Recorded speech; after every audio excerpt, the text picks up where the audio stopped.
தான் கூறப்பட்டிருக்கு.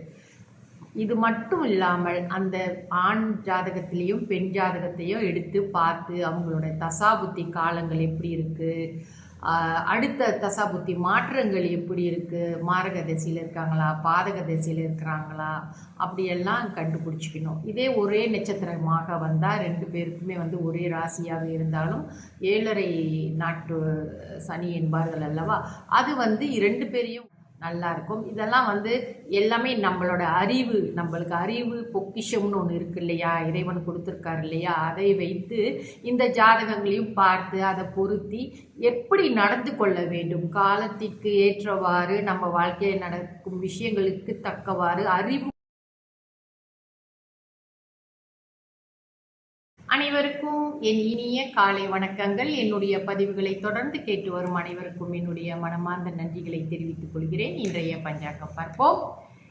இன்றைய தேதி 6ஆம் தேதி 12ஆம் மாதம் 2025 சனிக்கிழமை, தமிழ் மாதம் கார்த்திகை.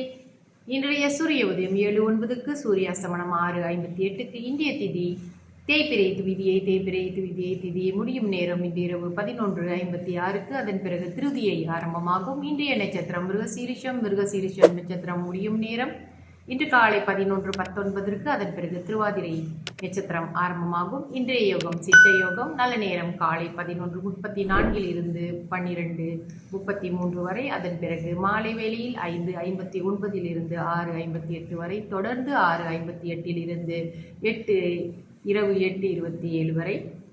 ராகு கால நேரம் காலை 10:06 இருந்து 11:34 வரை. யமகண்ட நேரம் மதியம் 2:32 இருந்து 4:32 வரை. கூலிகன் காலை 8 இருந்து 8:37 வரை.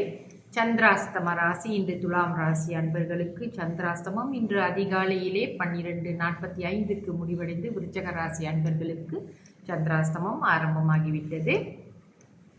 இன்றைய ராசி பலன் பார்ப்போம். மேஷ ராசிக்கு நன்மை, ரிஷப ராசிக்கு சாந்தம், மிதுன ராசிக்கு ஆர்வம், கடக ராசிக்கு சுகம், சிம்ம ராசிக்கு வெற்றி, கன்னி ராசிக்கு மேன்மை, துலாம் ராசிக்கு அச்சம், விருச்சக ராசிக்கு சொர்வு, தனுசு ராசிக்கு வருத்தம், மகர ராசிக்கு நட்பு, கும்ப ராசிக்கு பாராட்டு, மீன ராசிக்கு அமைதி.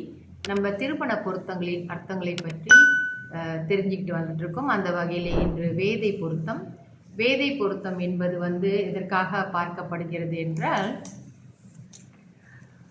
பெண்ணை அந்த ஆண் நன்றாக பார்த்து கொள்வானா, அவளுடைய வாழ்க்கைக்கு உறுதுணையாக இருந்து அவளை தாங்கி பிடிப்பானா என்பதையெல்லாம் இதை வைத்து, இந்த வேதை பொருத்தத்தை வைத்து பார்க்கிறார்கள்.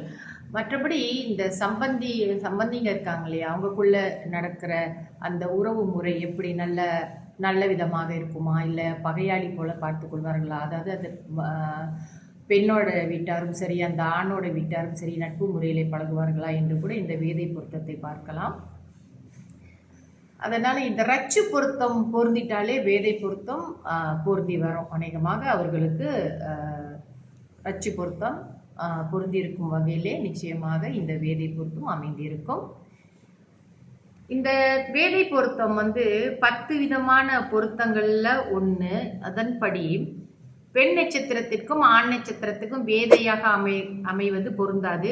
இது வேதை என்றால் என்ன அப்படி சொல்ல, ஒரு தாக்குதல், ஒரு விதமான தாக்குதல் இருக்கும். அந்த பொருத்தம் இல்லை என்றால் ஒருவரை ஒருவர் தாக்கிக் கொள்வார்கள் அப்படின்ட்டு குறிப்பிடப்பட்டிருக்கு.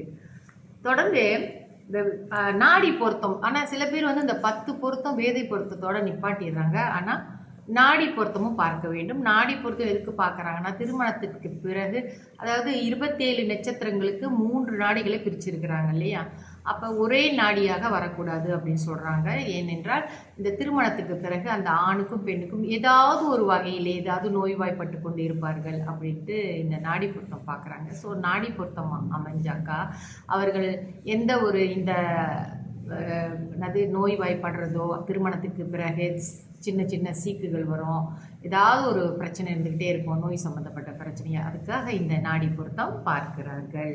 சரி, இது மட்டும் இல்லை, நம்மளை ஒரு திருமண பொருத்தம் பார்க்கும் பொழுது அவரவருடைய ஜாதக கட்டத்தையும் மிக முக்கியமாக பொருத்தி பார்க்க வேண்டும். இது பேசிக்காக நம்ம நட்சத்திரங்களை வைத்து, இவர்களுக்கு ராசியை வைத்து நட்சத்திரங்களை வைத்து பொருத்தி பார்த்துடுறோம்.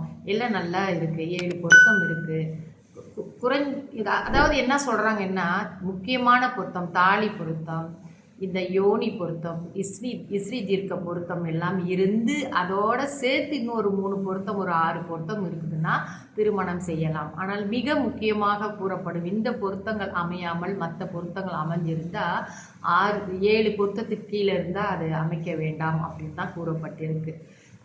இது மட்டும் இல்லாமல் அந்த ஆண் ஜாதகத்திலையும் பெண் ஜாதகத்தையும் எடுத்து பார்த்து அவங்களோட தசாபுத்தி காலங்கள் எப்படி இருக்குது, அடுத்த தசாபுத்தி மாற்றங்கள் எப்படி இருக்குது, மாரக திசையில் இருக்காங்களா, பாதக திசையில் இருக்கிறாங்களா, அப்படியெல்லாம் கண்டுபிடிச்சிக்கணும். இதே ஒரே நட்சத்திரமாக வந்தால் 2 பேருக்குமே ஒரே ராசியாக இருந்தாலும் 7.5 நாட்டு சனி என்பார்கள் அல்லவா, அது 2 பேரையும் ஒரே நேரத்தில் வரும். அதனால் அந்த குடும்பம் நடத்துவதற்கு சிரமமாக இருக்கும். ஏன்னா 2 பேருக்குமே கொஞ்சம் குறைவான நல்ல விஷயங்கள் இருப்பதனாலே அங்கே கொஞ்சம் சிரமப்படுவாங்க 2 பேரும்.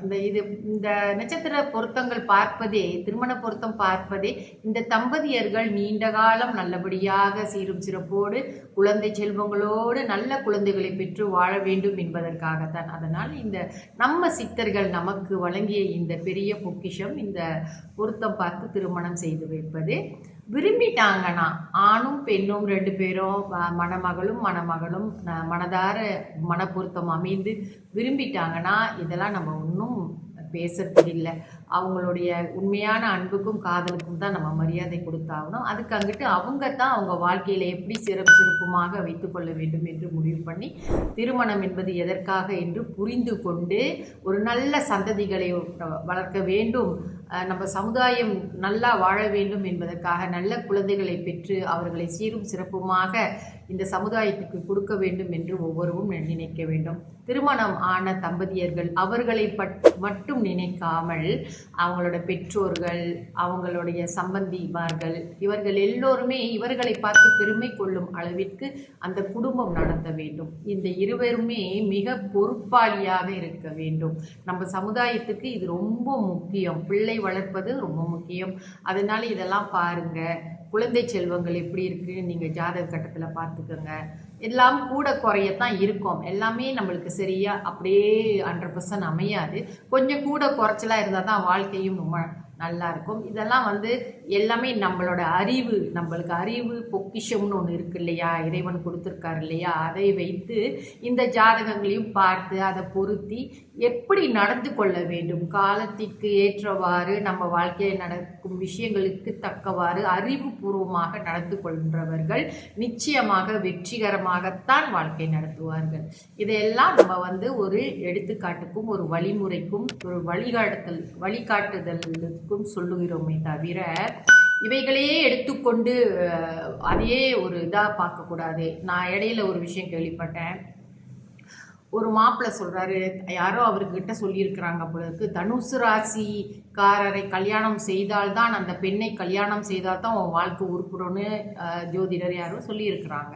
அதை அவர் பிடிச்சிக்கிட்டு தனுசு ராசி பெண் தான் வேணும் அப்படின்னு ஒத்த காலில் நிற்கிறாங்க. ஸோ இதெல்லாம் கொஞ்சம் தவறான கருத்து. ஒரு தனுசு ராசியை வைத்துக்கொண்டு உங்கள் குடும்பத்தை நீங்கள் நிர்ணயம் பண்ண முடியாது. உங்கள் அறிவு, ஆற்றல், உங்களுடைய திறமை, ஒரு குடும்பத்தை நடத்தக்கூடிய திறமையெல்லாம் உங்களுக்கு இருக்க வேண்டும்.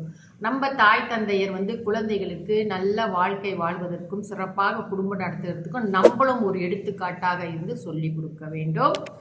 இந்த ஜாதக பொருத்தத்தை பற்றிய இது ரொம்ப குறைவான விஷயங்களை தான் நான் இங்கே சொல்லியிருக்கிறேன். இதை நீங்கள் கேட்டு நல்லபடியாக உங்களுடைய மகனுக்கும் மகளுக்கும் திருமணம் செய்துவிட்டு நல்லோரும் நல்லபடியாக வாழ வேண்டும். நன்றி, வணக்கம்.